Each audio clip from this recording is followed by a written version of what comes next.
Cantava l'ocell en el verger de l'estimat. Ben l'amic que va dir a l'ocell: si no ens entenem per llenguatge, entenam per amor.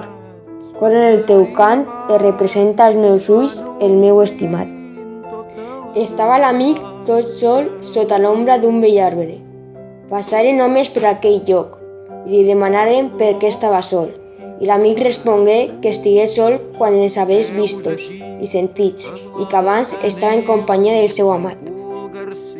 Mentre anava així trasbalsat, trobà un ermità que dormia a prop d'una vella font. Despertà l'amic l'ermità, dient si havia vist, somiant, el seu amat. Respongué l'ermità i digué que igualment estaven encarcelats els seus pensaments en la presó de l'amor, vetjant i dormint. Molt plagué a l'amic d'haver trobat companyó en la presó i ploraren ambdós, car l'amat no en tenia gaire de tals amadors. De les tristors en farem fum, a casa meva és casa vostra, si és que hi ha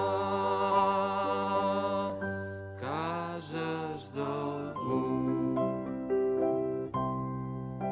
Hola, Jaimito, i Doña Urraca, i en Carpanta, i Barba Azul, i Frankenstein, i l'home llop, i el conte Dràcula i Tarzan.